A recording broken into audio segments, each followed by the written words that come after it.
ಯಡಿಯೂರಪ್ಪ ಮತ್ತೆ ವಿಜೇಂದ್ರ ಅವರ ತಪ್ಪು ನಿರ್ಧಾರಗಳಿಂದ ಈ ತರ ಆಗ್ತಿದೆ. ನಾನು ಯಡಿಯೂರಪ್ಪನ ಬಗ್ಗೆನೂ ಹೇಳಲ್ಲ, ವಿಜೇಂದ್ರ ಬಗ್ಗೆ ಹೇಳಲ್ಲ. ಅವ್ರನ್ನ ಟೀಕೆ ಮಾಡುವಷ್ಟು ದೊಡ್ಡ ನಾನಲ್ಲ ನೋಡಿ. ಟೀಕೆ ಮಾಡುವಷ್ಟು ನಾನು ದೊಡ್ಡವನಲ್ಲ, ಟೀಕೆ ಮಾಡುವಷ್ಟು ದೊಡ್ಡವನಲ್ಲ. ನಾನು ಅದ್ರ ಬಗ್ಗೆ ನೋ ಕಾಮೆಂಟ್ಸ್.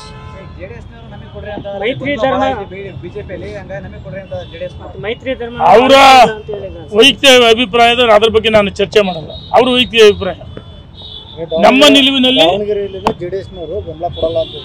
ಅವರ ವೈಯಕ್ತಿಕ ನಿರ್ಧಾರಗಳು, ಅದನ್ನು ರಾಷ್ಟ್ರ ಮಟ್ಟದಲ್ಲಿ ರಾಜ್ಯ ಮಟ್ಟದಲ್ಲಿ JDS BJP ಹೊಂದಾಣಿಕೆ ಆಗಿದೆ. ಹಾಗಾಗಿ ಇಲ್ಲಿ ಕೆಲವು ನಿರ್ಧಾರಗಳ ಬಗ್ಗೆ ಮಾತಾಡಲ್ಲ, ನೋ ಕಾಮೆಂಟ್ಸ್. ರಾಷ್ಟ್ರ ಮಟ್ಟದ ರಾಜ್ಯ ಮಟ್ಟದ ನಾಯಕರು ತೀರ್ಮಾನ ಮಾಡ್ತಾರೆ, ನೋಡೋಣ, ಕಾದು ನೋಡೋಣ.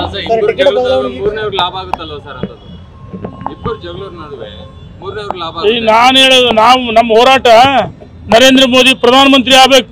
ನರೇಂದ್ರ ಮೋದಿ ಮತ್ತೊಮ್ಮೆ 3ನೇ ಬಾರಿಗೆ ಪ್ರಧಾನಮಂತ್ರಿ ಆಗಲೇಬೇಕು. ಸೂರ್ಯಚಂದ್ರ ಎಷ್ಟು ಸತ್ಯನೋ ಅಷ್ಟು ಪ್ರಧಾನಮಂತ್ರಿ ಆಗ್ತಾರೆ. 400 ಸ್ಥಾನ ಆಯ್ಕೆಯಾಗಿ ಲೋಕಸಭಾ ಸದಸ್ಯ ಆಯ್ಕೆ ಆಗಬೇಕು.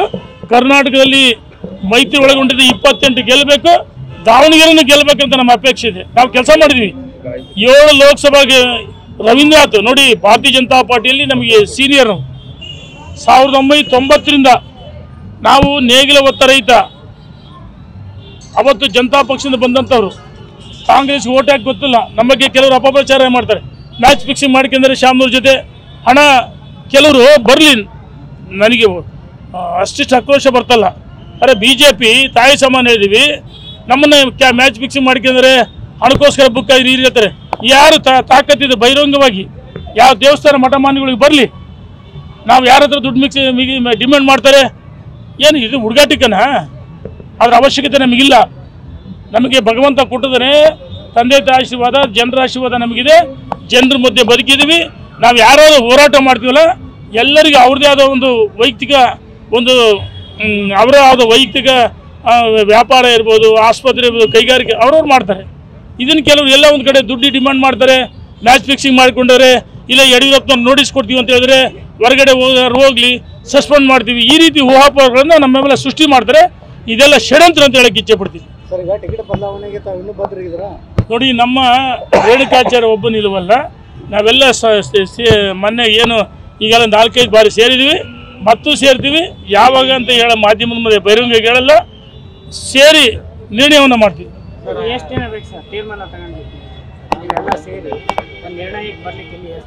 ಬರ್ತೀವಿ, ಮಾತಾಡ್ತೀವಿ.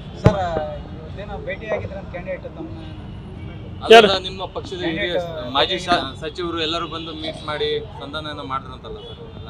ಯಾರು ಭೇಟಿಯಾಗಿದ್ರು, ನಾವಿಲ್ಲ ಅಂತ ಹೇಳಿಲ್ಲಮ್ಮ. ಭೇಟಿಯಾಗಿದ್ದು ಸತ್ಯ. ನಮ್ಮವರು ಮತ್ತೆ ಏನು ಮಾತುಕತೆ ಆಗಿದೆ ಅದನ್ನು ನಾವು ಅವ್ರಿಗೆ ಏನು ಹೇಳ್ಬೇಕು ಅದು ಹೇಳಿದ್ವಿ, ಸ್ಪಷ್ಟ ಮಾತು ಹೇಳಿದ್ವಿ. ಇವತ್ತು ಅಭ್ಯರ್ಥಿ ಗಾಯತ್ರಿಗೆ ತರ್ಬೋದು, ಗೌರವ ಇದೆ. ನಾವು ಹೇಳಿದೆ, ಮನೆಗೆ ಬಂದಿರಕ್ಕ ನಿಮ್ಮ ಬಗ್ಗೆ ಗೌರವ ಇದೆ. ನಿಮ್ಮ ಸಂಬಂಧಗಳು ಚೆನ್ನಾಗಿತ್ತು, ಆದರೆ ಮಧ್ಯದಲ್ಲಿ ಸಹ ಬೇರೆ ಬೇರೆ ಕಡೆಗಿದಾಗಿದೆ. ನೋಡೋಣ, ನಾವು ಇದು ರೇಣುಕಾಚಾರ್ಯ ವೈಯಕ್ತಿಕ ತೀರ್ಮಾನ ಅಲ್ಲ. ನಾವು ಒಟ್ಟಾಗಿ ಒಂದಾಗಿ ಸೇರಿ ತೀರ್ಮಾನ ಮಾಡ್ತೀವಿ.